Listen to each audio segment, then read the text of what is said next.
Hello ನಮಸ್ಕಾರ, welcome to our channel CP blogging couple. ನಾವಿವತ್ತು ಬಂದಿರೋದು ಮುರುಡೇಶ್ವರ ಟೆಂಪಲ್ನ ವಿಸಿಟ್ ಮಾಡೋಕೆ.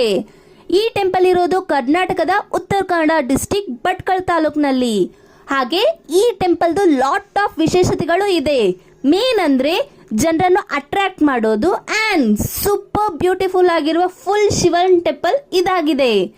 ಇನ್ನೊಂದೇನಂದ್ರೆ ಈ ಟೆಂಪಲ್ ಫುಲ್ ಆಗಿ ನೋಡ್ಬೇಕಂದ್ರೆ ಒನ್ ಡೇ ಸಾಕಾಗಲ್ಲ ಫ್ರೆಂಡ್ಸ್. ಈ ಟೆಂಪಲ್ ಬಗ್ಗೆ ಡಿಸ್ಕ್ರೈಬ್ ಮಾಡೋಕೆ ವರ್ಡ್ಸೇ ಇರಲ್ಲ, ಅಷ್ಟೊಂದು ಬ್ಯೂಟಿಫುಲ್ ಪ್ಲೇಸಸ್ ಅಲ್ಲಿ ಮುರುಡೇಶ್ವರ ಟೆಂಪಲ್ ಕೂಡ ಒಂದಾಗಿದೆ. ಹಿಂದೂಗಳ ಮೇನ್ ಟೆಂಪಲ್ಗಳಲ್ಲಿ ಸಾಕ್ಷಾತ್ ಪರಮೇಶ್ವರನ ಟೆಂಪಲ್ ಇದಾಗಿದೆ. ಅದು ಅಲ್ಲದೆ world's second tallest lord Shiva statue ಅಂತ ಫೇಮಸ್ ಇದೆ.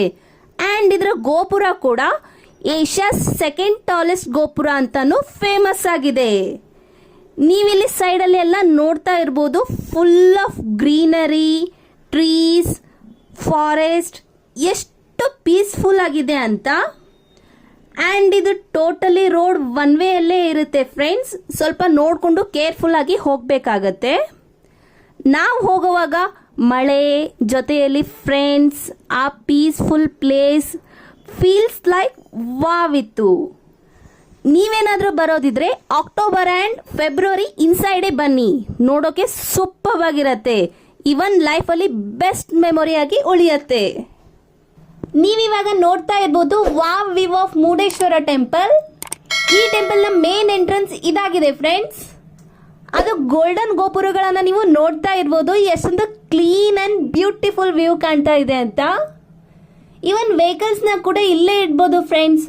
ಪ್ರೈವೇಟ್ ಅಂಡ್ ಲಕ್ಸುರಿ ಬಸ್ಸಸ್ ಅಲ್ಲಿ ನೀವು ಬಂದಿರೋದಾದ್ರೆ ಅದನ್ನ ಕೂಡ ಟೆಂಪಲ್ ಆಪೋಸಿಟ್ ಅಲ್ಲಿ ಸ್ಟಾಪ್ ಮಾಡ್ತಾರೆ. ಇಲ್ಲಿ ನೋಡಿ, ಬ್ಯೂಟಿ ಆಫ್ ಅರೇಬಿಯನ್ ಸಿ. ಆ ಅಲೆಗಳಾಗಿರ್ಬಹುದು, ಆ ಚಿಲ್ ಏರ್ ಪ್ಲಸ್ ಮಳೆ, ವಾವ್. ನಾವಂತೂ ಮಳೆಯಲ್ಲಿ ತುಂಬಾನೇ ಎಂಜಾಯ್ಮೆಂಟ್ ಮಾಡಿದೀವಿ. ಅಲ್ಲಿ ನೋಡಿ ಫುಲ್ ಆಫ್ ಬೋಟ್ಸೇ ಇದಾವೆ. ಅರೌಂಡ್ 200 ಬೋಟ್ಸ್ ಇರ್ಬೋದು ಫ್ರೆಂಡ್ಸ್. ಹಾಗೆ ಸೈಡಲ್ಲೇ ಇಟ್ಟಿದ್ರು. ಆ ಅರಬ್ಬಿ ಸಮುದ್ರದ ದಡದಲ್ಲಿ ನಮ್ಮ ಮುರುಡೇಶ್ವರ ಟೆಂಪಲ್ ವ್ಯೂ ನೋಡ್ತಾ ಇರ್ಬೋದು. Full of real gold temple type of ಕಾಣ್ತಾ ಇರತ್ತೆ. ಅದರಲ್ಲಿ ಶಿವಜಿಯ ಸ್ಟ್ಯಾಚ್ಯೂ ಎಲ್ಲ ಭಕ್ತಾದಿಗಳಿಗೆ ಆಶೀರ್ವಾದ ಮಾಡೋ ಫೀಲ್ ಆಯ್ತು. ಆ್ಯಂಡ್ ಸಾಕ್ಷಾತ್ ಪರಮೇಶ್ವರನು ಧರೆಗಿಳಿದಿರೋ ಟೈಪ್ ಆಫ್ ಆಯ್ತು. ಅದು ಮೇನ್ ಗೋಪುರ ರೆನೋವೇಟ್ ಮಾಡ್ತಾ ಇದ್ದಾರೆ ಫ್ರೆಂಡ್ಸ್. ಬನ್ನಿ ಫ್ರೆಂಡ್ಸ್, ಶಿವಜಿಯ ಆಶೀರ್ವಾದವನ್ನು ತಗೊಳ್ಳೋಣ. ಇಲ್ಲಿ ನೋಡಿ ಫ್ರೆಂಡ್ಸ್, ಶಿವಜಿನ ನೋಡೋಕೆ ನಾವು ಲಾಸ್ಟ್ ಫ್ಲೋರ್ ಹೋಗಿದ್ವಿ. ಫುಲ್ ಆಫ್ ಮಳೆನೇ ಇತ್ತು ಆ್ಯಂಡ್ ಜನರು ಕೂಡ ಕಡಿಮೆನೇ ಇದ್ರು ಫ್ರೆಂಡ್ಸ್. ಆ ಕಂಬಗಳನ್ನು ನೋಡ್ತಿರ್ಬೋದು ನೀವು. ಜನರು ನೀಟಾಗಿ ಹೋಗ್ಬೇಕಂತ ಗ್ರಿಲ್ಗಳನ್ನು ನೀವು ನೋಡ್ತಾ ಇರ್ಬೋದು, ಎಷ್ಟು ನೀಟಾಗಿ ಮಾಡಿದ್ದಾರೆ. ಇಲ್ಲಿ ನೋಡಿ, ಇಲ್ಲಿ ಇನ್ಸೈಡ್ ಹೋದ್ರೆ ಬೇರೆ ಲೋಕಕ್ಕೆ ಹೋಗಿರೋ ಟೈಪ್ ಆಫ್ ಫೀಲ್ ಆಗತ್ತೆ.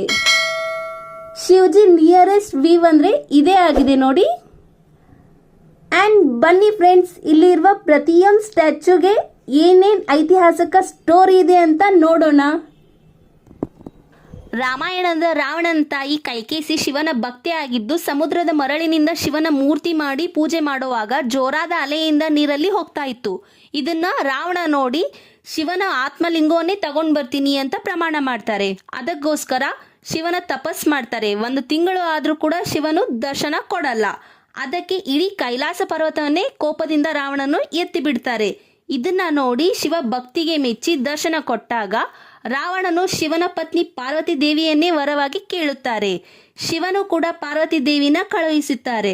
ಲಂಕಾಗೆ ಕರ್ಕೊಂಡು ಬರೋವಾಗ ನಾರದ ಮುನಿಗಳು, ಶಿವ ನಿನಗೆ ನಿಜವಾದ ಪಾರ್ವತಿ ದೇವಿಯನ್ನು ಕೊಡಲಿಲ್ಲ, ಅದರ ಬದಲಾಗಿ ಕಾಳಿ ದೇವಿಯನ್ನು ಕಳುಹಿಸಿದ್ದಾರೆ.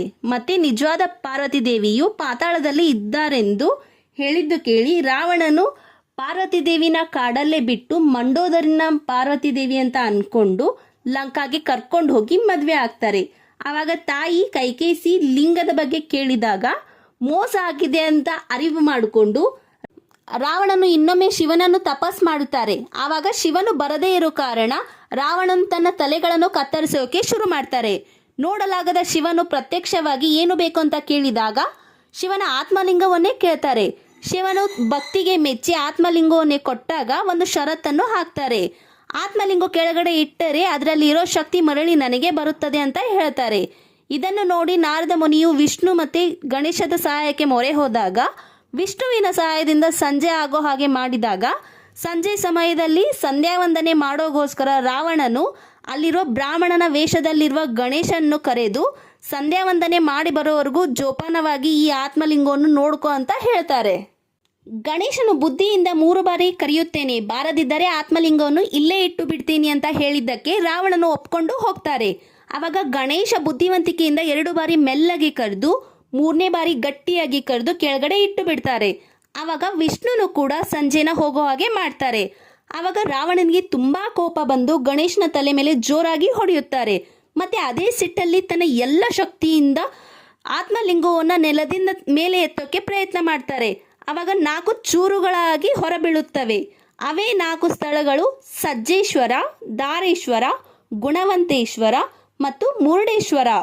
ಮತ್ತು ಗಣೇಶ ಮತ್ತು ಮೇನ್ ಆತ್ಮಲಿಂಗ ಇರೋದೇ ಗೋಕರ್ಣದಲ್ಲಿ.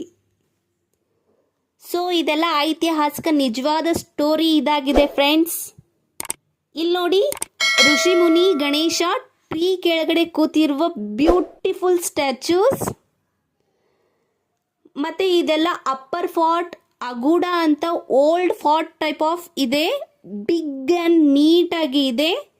ಇಲ್ಲಿ ಕೂಡ ಲಾಟ್ ಆಫ್ ಮೆಂಬರ್ಸ್ ಬರ್ತಾರೆ ಫ್ರೆಂಡ್ಸ್. ಇಲ್ಲಿಗೆ ಬರೋಕೆ ನಿಯರೆಸ್ಟ್ ರೈಲ್ವೆ ಸ್ಟೇಷನ್ ಅಂದರೆ Murudeshwar railway station and railway station to temple distance 1.5 kilometre far ಆಗುತ್ತೆ ಅಷ್ಟೇ. ಜಸ್ಟ್ ವಾಕೇಬಲ್ ಡಿಸ್ಟೆನ್ಸ್ ಇದೆ ಫ್ರೆಂಡ್ಸ್. ಮತ್ತು ನಿಯರೆಸ್ಟ್ ಏರ್ಪೋರ್ಟ್ ಅಂದರೆ ಮಂಗಳೂರಿನ ಇಂಟರ್ನ್ಯಾಷನಲ್ ಏರ್ಪೋರ್ಟ್ ಇದಕ್ಕೆ ನಿಯರೆಸ್ಟ್ ಆಗುತ್ತೆ. ಆ್ಯಂಡ್ ಇದು ಏರ್ಪೋರ್ಟಿಂದ ಟೆಂಪಲ್ಗೆ ಹೋಗಬೇಕಂದ್ರೆ 160 ಕಿಲೋಮೀಟರ್ ಫಾರ್ ಆಗುತ್ತೆ. ಅಲ್ಲಿಂದ ಬಸ್ ಕೂಡ ಇರುತ್ತೆ ಫ್ರೆಂಡ್ಸ್, ಅದ್ರ ಥ್ರೂ ಬರ್ಬೋದು. ಈ ವಿಡಿಯೋ ಎಲ್ರಿಗೂ ಇಷ್ಟ ಆಗಿದೆ ಅಂತ ಅನ್ಕೋತೀನಿ. For more vlogging videos do like and subscribe. Thank you for watching.